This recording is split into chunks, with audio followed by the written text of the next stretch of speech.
ఓం శ్రీ గురుభ్యో నమ. ఓం శ్రీ మాత్రే నమ. మే 21వ తారీఖు నుంచి 30వ తారీఖు వరకు కూడా మేషాది ద్వాదశ రాశుల యొక్క ఫలితాలు ఏ విధంగా ఉన్నాయో తెలుసుకుందాం. ప్రధానంగా గ్రహగతుల్ని మనం చూసినట్లయితే కుజుడు మేషరాశిలో, వృషభంలో రవి బుధులు, మిథునంలో శుక్ర గురువులు, అలానే కుంభంలో రాహు, మీనంలో శని, సింహంలో కేతు యొక్క సంచారం. ఈ గ్రహగతుల్ని మనం చూసినట్లయితే ప్రధానంగా మేషాది ద్వాదశ రాశుల వాళ్ళకి ఏ విధంగా ఉండబోతుంది, ఉద్యోగపరంగా, వ్యాపారపరంగా, ఆరోగ్యపరంగా, కోర్టు సమస్యలు, సంతానము, వివాహము, ప్రమాదాలు, అలానే నిరుద్యోగులకు ఉద్యోగ అవకాశాలు, అలానే వస్తువులు కొనుగోలు చేయటం, క్రయ విక్రయాలు, ఇలాంటి మొదలగునవన్నీ కూడా ఏ విధంగా ఉండబోతున్నాయి అంటే జీవితంలో ఎలాంటి సాధించబోతున్నాడు, ఎలాంటివి, దానిలో నెగిటివ్ ఏంది, పాజిటివ్ ఏంది, ఖచ్చితంగా జీవితంలో నెగిటివ్ తెలుసుకోవాల్సిన అవసరం ఖచ్చితంగా ఉంటుంది లైఫ్లో. ఆ నెగిటివ్ని మనం పాజిటివ్ చేసుకోవటం ఎలాగా అనేది ఆలోచన చేస్తేనే మన లైఫ్ అనేది ముందుకు వెళ్ళే అవకాశం ఖచ్చితంగా ఉంటుంది. ఎప్పుడు కూడా మనం పాజిటివ్ అనేది కాదు, ఇక్కడ పాజిటివ్ అనేది సహజంగా మీకు తెలిసిన విషయమే. కానీ నెగిటివ్ని పాజిటివ్ చేసుకొని మనం సూపర్ స్టార్స్ కావటం ఎలాగా అంటే శ్రేయ లోపం మెరుగుట పెద్ద విద్య, లోపం ఎరిగిన వాడే పూర్ణవుతాట. అంటే మన లోపాలని మనం సవరణ చేసుకొని ముందుకెళ్తే జీవితం అనేది సార్థకత అవుతుంది. అంటే పిల్లల యొక్క చదువులు, వాళ్ళ వివాహాలు, మన గ్రోత్, ఎకనామిక్ గ్రోత్, ఫైనాన్షియల్ పరంగా ఉండే డెవలప్మెంట్స్, ఫారిన్ కంట్రీస్కి వెళ్ళటం, ఇలాంటివన్నీ కూడా ఏమిటి, ఏ విధంగా ఉండబోతున్నాయి అంటే అనవసరమైన ఖర్చులు పెడుతున్నామా, అనవసరమైన బిజినెస్ చేస్తున్నామా, అలానే అనవసరంగా అధిక ప్రయాణాలు చేస్తున్నామా, అనవసరంగా వేరే వాళ్ళకి డబ్బులు ఇస్తున్నామా, ఫారెన్లో వెళ్ళి సెటిల్మెంట్ కాని వ్యక్తులు కూడా డబ్బులు ఖర్చు పెట్టి ఫారెన్కి వెళ్ళే అవకాశాలు ఉంటాయి. మరి ఇండియాలో ఉండటం మంచిదా, అబ్రాడ్ వెళ్ళటం మంచిదా? ఎక్కడ అనవసరమైన టైం వేస్ట్ చేసుకోకుండా, కాలయాపన చేసుకోకుండా లైఫ్ని కరెక్ట్ సమయంలో మనం లీడ్ చేసుకుని లైఫ్ని ఎన్హాన్స్ చేసుకొని మనం ముందుకెళ్తే మనం ఖచ్చితమైన మంచి రిజల్ట్స్ వచ్చే అవకాశాలు ఖచ్చితంగా ఉంటాయి. అంటే జీవితంలో అనవసరమైన టైం వేస్ట్ చేసుకోకుండా లైఫ్ని ముందుకు తీసుకుని వెళ్తే మనకు మంచి ఫలితాలు వచ్చే అవకాశం ఉంటుంది. కాబట్టి ఈ 10 రోజుల పాటు ఏ విధంగా ఉండబోతుంది, ద్వాదశ రాశుల యొక్క ఫలితాలు తెలుసుకుందాం. కుంభరాశి వారికి 10 రోజుల పాటు ఏ విధంగా ఉండబోతుంది. కుంభరాశి వారికి పంచమ స్థానంలో శుక్రుడు, గురువు యొక్క సంచారం అనుకూలమైన ఫలితాన్ని ఇస్తాడు. ఇక్కడ వివాహాది శుభ కార్యక్రమాల్లోనే పాల్గొంటారు. గృహప్రవేశాలు, గృహ నిర్మాణాలు, అలానే ఇళ్ళు కొనుగోలు చేయటం, ఫ్లాట్లు కొనుగోలు చేసే అవకాశాలు, అలానే ఇంటిపైన ఇల్లు కట్టడం, గృహ నిర్మాణం, కోర్టు సమస్యల పరిష్కారం కావటం, కోర్టు సంబంధించిన ఏదైతే డబ్బులు రావాలో వంటివన్నీ కూడా డబ్బులు వచ్చే అవకాశం ఉండటం ఒకటి.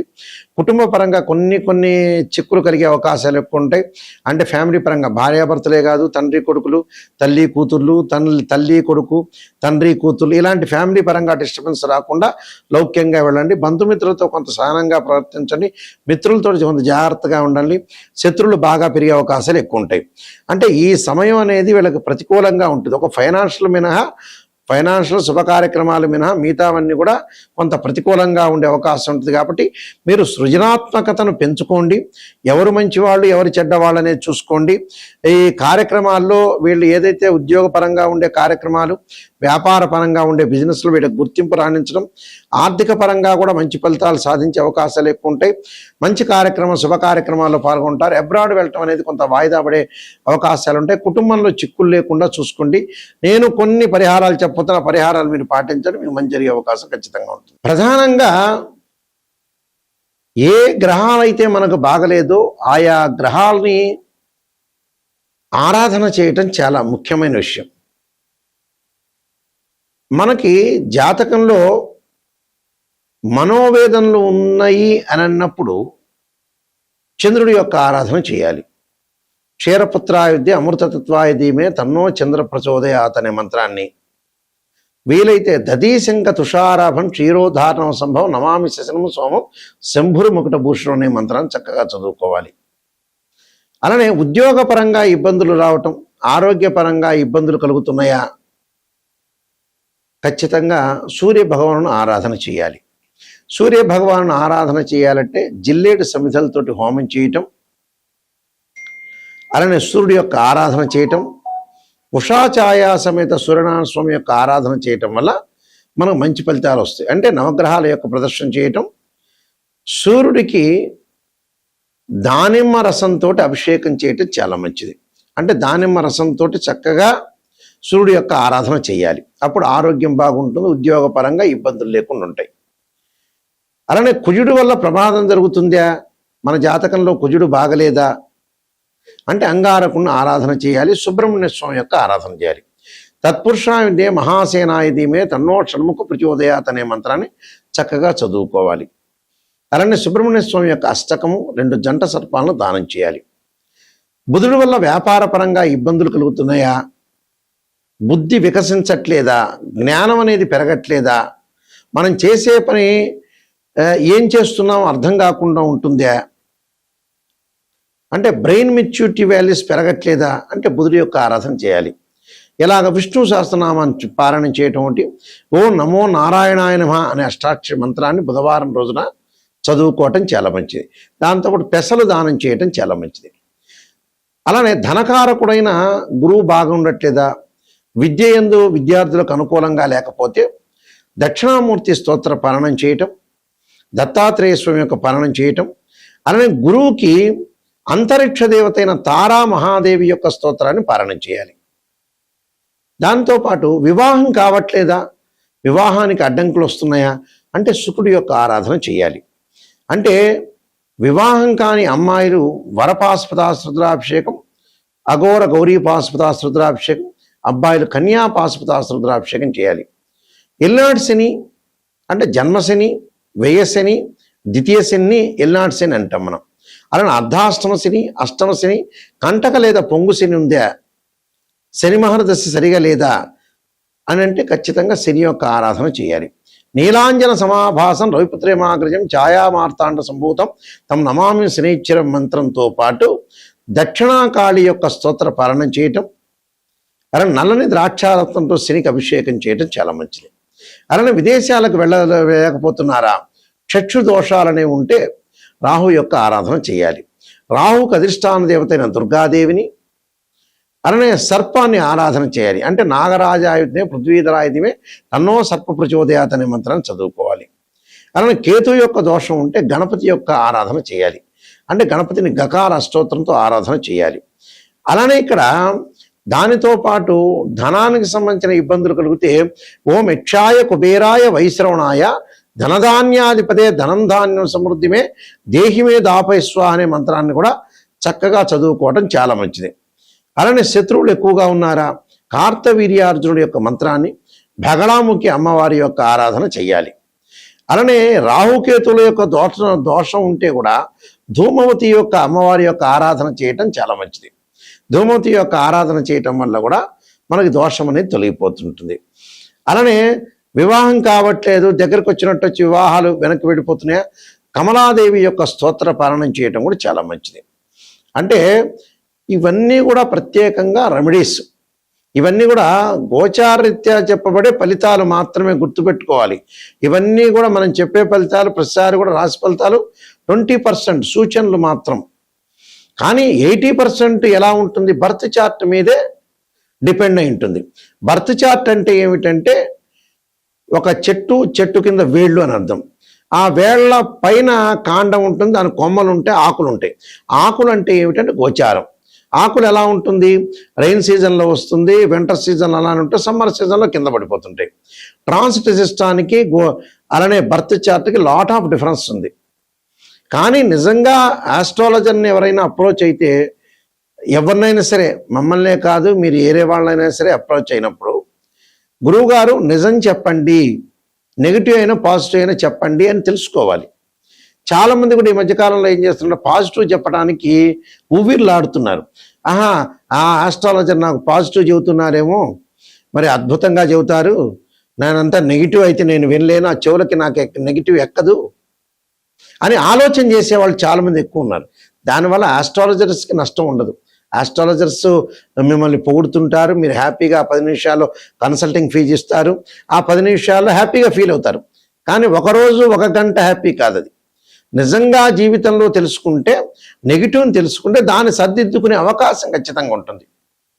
ఆ విషయాలు ప్రతి వాళ్ళు కూడా గమనించాలి. చాలామంది కూడా ఆలోచన చేస్తున్నారు నెగిటివ్ నెగిటివ్ నెగిటివ్ అని. పాజిటివ్ పాజిటివ్ ఆలోచన. పాజిటివ్ ఏముందండి? పాజిటివ్ మీకు తెలిసిందే. మీకు ఎంత ఉద్యోగం ఉంటుందో తెలుస్తుంది, మీ జీవిత చరిత్ర ఏందో మీకే తెలుస్తుంది. కానీ రాబోయే రోజుల్లో నెగిటివ్ ఎలా ఉండబోతుంది, దశలు అంతర్దశలు ఎలా ఉంటాయి, 16 లగ్న కుండలని అనాలిసిస్ చేయటము, అలానే 16 లగ్న కుండల్లో కూడా డివిజనబుల్ చార్ట్స్ ఉంటాయి. డిగ్రీల్లో మ్యాథమెటికల్ క్యాల్కులేషన్ చేయాలి. చేసి జాతకాన్ని ఏ విధంగా ఉండబోతుంది, ఉద్యోగం ఎలా ఉండబోతుంది, వివాహం ఎలా ఉండబోతుంది, ఆరోగ్యపరంగా ఎలా ఉండబోతుంది, దానిలో సర్పదోషాలని, కాలసర్పదోషాలని, పునర్భవ దోషాలు ఉన్నాయా లేదని టెస్ట్ చేసుకోవాలి. లేకపోతే వెల్ అండ్ గుడ్. ఒక అమ్మాయి యొక్క వివాహాన్ని కానీ అబ్బాయి యొక్క వివాహాన్ని కానీ అనాలిసిస్ చేసేటప్పుడు రాశిచక్రము, భావచక్రం, నవాంశము D9 చార్ట్ ఉంటుంది. అలానే దశలో అంతర్దశ అనాలిసిస్ చేయాలి. ఒక వృత్తిపరంగా మనం ఉండాలి, ఎలా ఉండాలి, ఆ వృత్తి కలిసి వస్తుందా లేదా అంటే రాశిచక్రము, భావచక్రం, దశమాంశ చక్రము, దశలు అంతర్దశలు. సంతానం కలుగుతుందా లేదంటే రాశిచక్రము, సప్తమాంశ చక్రం, భావచక్రం, దశలు అంతర్దశలు. ఇవి కంపల్సరీ కూడా అనాలిసిస్ చేయాలి. ఇంకా డీప్గా స్టడీ చేస్తే అష్టవర్గును కూడా మనం డీప్గా స్టడీ చేయొచ్చు. అంటే ఆస్ట్రాలజీలో రకరకాల పద్ధతులు ఉన్నాయి. కేపీ సిస్టమ్ అని, బివి రామన్ అని, వైదిక ఆస్ట్రాలజీ అని, ఇంత సబ్జెక్ట్ ఉంది. డిగ్రీలో క్యాలిక్యులేషన్ చేసేటప్పుడు ఉదాహరణకి గురువు ఉంటాడు. గురువు మకర రాశిలో 5 డిగ్రీలు ఉచ్చ, 5 డిగ్రీల వరకు నీచ, 5 డిగ్రీల వరకు నీచ, తర్వాత 5 డిగ్రీల తర్వాత పరమనీచ. అంటే మకర రాశిలో గురువు నీచత్వం ఉంది. అలాగా ఎక్కడైతే ఉచ్చస్థానమా, నీచస్థానమా, ద్వాదశ భావాలు, భావాధిపతులను కూడా మనం చూడాలి. అలానే భావాధిపతులు చూడాలి, రాస్యాధిపతులను చూడాలి. ఆ గ్రహం ఏదైతే ఆ గడిలో ఉన్న ఆ గ్రహం అంటే భావాధిపతి అంటే ఏమిటంటే ఆ ఇంటి ఓనర్, రాస్యాధిపతి అంటే బిల్డర్, ఆ ఇల్లు కట్టించినవాడు. ఆ గడిలో ఎవరైతే గ్రహం ఉంటుందో టెరెంట్ అని అర్థం. అంటే ఇన్ని రకాలుగా మ్యాథమెటికల్ క్యాల్కులేషన్ వేసి నిజాన్ని తెలుసుకుంటేనే జాతకం చెప్పించుకోవాలి. అబద్ధం చెప్పించుకునే వాళ్ళు ఎవ్వరు కూడా నా దగ్గరికి స్పెషల్గా మటుకు రావద్దండి. నాయకంటే మల్లికార్జున శర్మ గారి ద్వారా నేను బాగుపడాలి, నెగిటివ్ తెలుసుకోవాలి, నిజాన్ని తెలుసుకొని నేను బాగు చేసుకోవాలి నా జీవితం అనే వాళ్ళు మాత్రమే నన్ను అప్రోచ్ కండి. అలానే www.nayakanti.com ఉంది, మా వెబ్సైట్ని చూడొచ్చు. www.nayakanti.in చూడండి. నేను 15 పుస్తకాలు రాశాను. కాలసర్పయోగం, కాలసర్పయోగ చంద్రిక, రాహుకేతువులు, ఛాయాగ్రహాలు, అలానే బృహత్ పరిహార సింధు, జాతక చంద్రిక, వివాహ మార్తాండం, పుత్రగణ ప్రతిపతము, స్వప్నశాస్త్ర ఫలదీపిక, బృహత్ పరిహార సింధు, నవగ్రహ దోషాలు పోవటానికి 12 మహావిద్యలు, ఇలాంటి ప్రిడిక్షన్ ఆఫ్ ఆస్ట్రాలజీ, సర్వదేవతా గోత్రపురులు పార్ట్ 1, పార్ట్ 2, ఇలాంటి నెంబర్ ఆఫ్ ఆస్ట్రాలజీ బుక్స్ రాశాను. ఈ పుస్తకాలన్నీ కూడా రాజమండ్రి మోహన్ పబ్లికేషన్ వాళ్ళ దగ్గర దొరుకుతాయి. లేకపోతే మమ్మల్ని కూడా సంప్రదించి మా దగ్గర కూడా తీసుకోవచ్చు. కాబట్టి ఖచ్చితంగా వాస్తు బాగలేని వాళ్ళకి వాస్తు యంత్రాలు, మత్స్య యంత్రాలు కూడా మా దగ్గర ఉంటే పూజ చేసి మేము ఇస్తాము. వాస్తుపరంగా కూడా ఏదైనా దోషం ఉంటే కూడా మమ్మల్ని సంప్రదించవచ్చు. కేవలం జ్యోతిష్యమే కాదు, వాస్తు కానీ, అలానే వాస్తుపరంగా గృహ వాస్తులు కానీ, అపార్ట్మెంట్స్ కానీ, అలానే కంపెనీలు కానీ, ఏవైనా సరే వాస్తుపరంగా కూడా సంప్రదించవచ్చు.